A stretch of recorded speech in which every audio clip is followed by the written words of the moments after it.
meaningful or universal truth with our readers. Because if you're just telling a story that happened, it may not be creative nonfiction. It might just be nonfiction.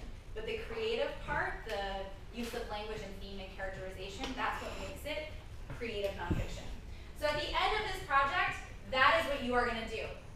You are going to write your own piece of creative nonfiction. And I want you to begin thinking today, right now, about what that might be for you, because in my experience, that is the hardest part. Coming up with the idea is the trickiest. And what I would recommend is just start thinking to yourself, what in my life is interesting? What in my life has made me who I am? Even if you don't yet know what the theme is. The theme comes from writing the piece and structuring it in a particular way, but you might think about interesting jobs you've had, family stories you tell each other all the time, a language that is particularly meaningful to you, some travel experiences that you've had. Honestly, almost anything will work as long as it comes from your own life or the life of someone near you. Maybe there's a family member whose story you want to write. I had a student last year write a really moving piece about her own birth. She obviously wasn't there to experience it, but she interviewed her mom to create a creative nonfiction piece out of the day she was born and the process leading up to it. So you can do a lot with this project, and my goal is to show you as many different pieces of talented creative nonfiction as I can over the next couple of weeks. And we can deeply read and discuss what they do and how they get across their message, so you can have a lot of ideas, because honestly there are very few restrictions on this project. Very few limits. As long as you are using language and structure to convey a deeper theme from a true event, you are meeting the goals of the assignment. So we're going to start reading some real text today, starting with the Santaland Diaries, which is by David Sedaris. How many of us know David Sedaris? Oh, wow, not anybody. Really? Seriously? No, like New Yorker or This American Life podcast listeners? He's frequently on that show. Oh man, too bad. He's hilarious. He wrote something called the Santaland Diaries. It's a small book that contains short stories, creative nonfiction stories, from when he was an elf at Macy's. So a job that he had once, he turned into a creative nonfiction collection of essays. And we're going to read some excerpts from it today, just to begin to ground ourselves in how we can talk about creative nonfiction. So for this next step, we're going to need 3 volunteers. Actually, we need 4. I need 4 volunteers to read out 4 selections from his book. 4 people who can read loudly. They're not very long, they're like a paragraph each. Alexis is 1. I need 3 more. Jeffrey's 2. 2 more. Jonathan is 3. I need 1 more. Tom is 4. Remember your number, because that will correspond with the excerpt that you read. To get yourself set up in the PLP, in your project library, the essay is called Santaland Diaries. I'm going to put it up on the screen so we can read it out loud, but you should have a copy so you can take notes as well. So project library, Santaland Diaries. Everybody should go ahead and open that up now.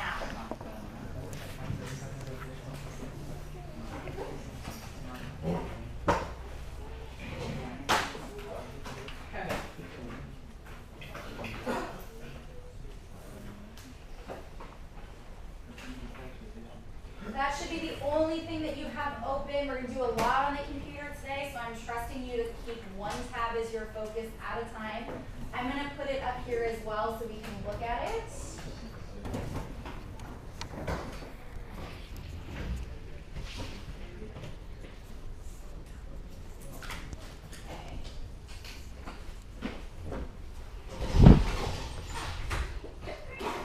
So we only have 4 selections to read.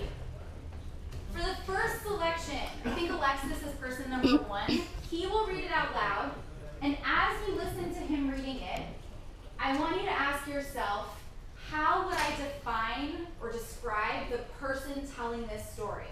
So not necessarily David Sedaris, but the narrator, because we're going to talk about how they're slightly different. So how would I define or describe the person telling the story? And I'm going to want you to reference things in the text to make that claim.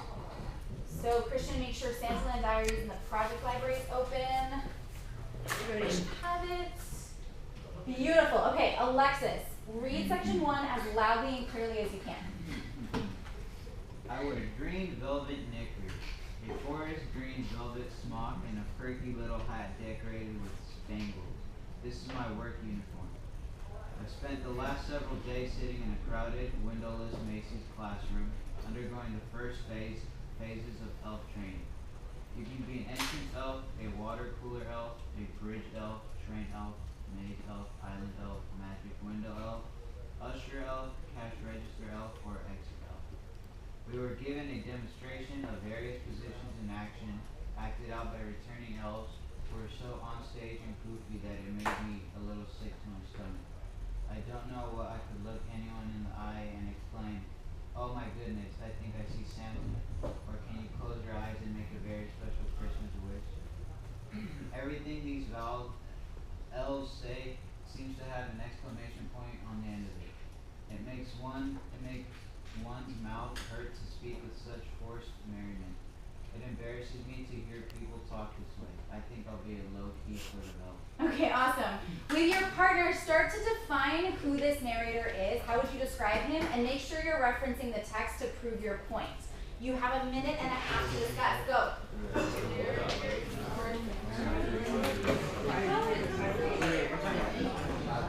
Join us.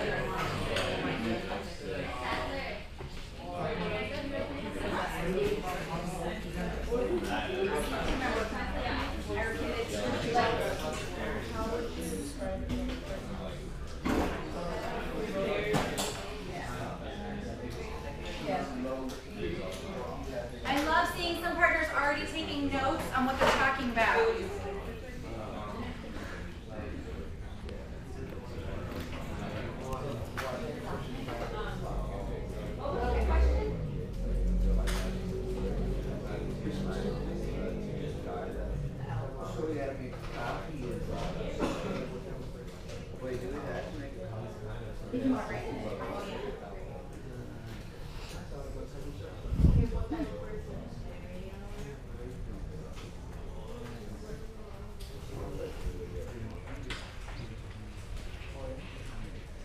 Okay, what do we think, Griselda? How might you describe the person speaking?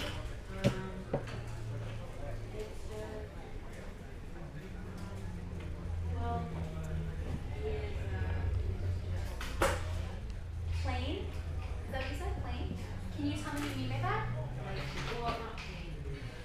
He's just talking about his like when he has. So that's you describing what he says. How would you define him? Give me an adjective to describe what he is like, based on how he describes his day. Yeah, you do. Do you want to ask Natalia for support? Yeah. Okay.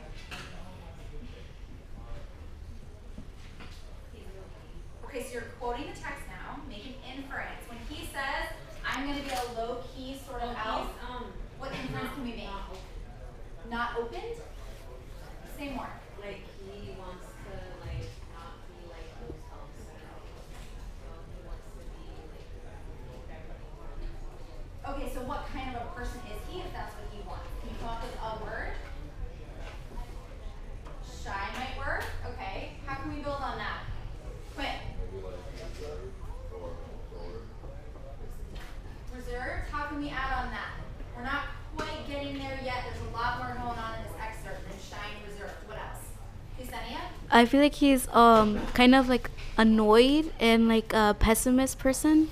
Can you show a part of the text where he seems to be annoyed or negative, pessimistic? In the third like little paragraph, he says that like that it makes him sick to his stomach that like about the elf demonstrations, and then the last paragraph too, he's like I don't know, he like about the elves, like the exclamation points, he's kind of like annoyed by it. I don't know. Yeah, so he talks about forced merriment. So his perception of how he experiences Christmas as an elf is everyone is running around pretending to be happy and it's driving him nuts. He hates it, he doesn't want to deal with it. So we have what's known as a persona. I'm going to use that term a lot in this project. The persona is not the person who wrote the piece. The persona is the voice of the person who is telling the piece. So David Sedaris is the writer, but he is creating a persona or a character for himself from the very first line of his creative nonfiction piece. He's describing himself as shy, reserved, annoyed, pessimistic, negative. He's creating a character that may have similarities to who he actually is, but we can bet because it's creative nonfiction that those similarities are going to be dialed up and made more extreme for the purposes of humor or entertainment or enlightenment.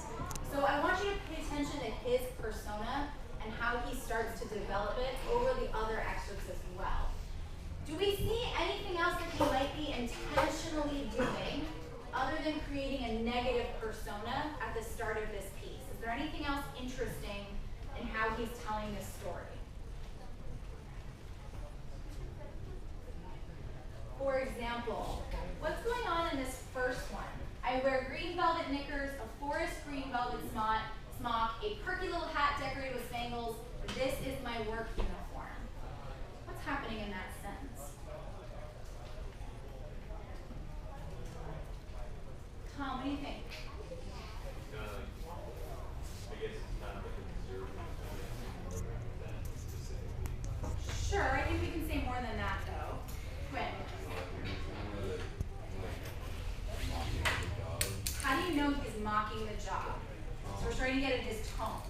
He's like describing things as like perky and like the forest and green velvet thing, and then saying that using like the term work uniform, and that's usually like more used to describe like a more formal thing, like a suit or like a military uniform or something.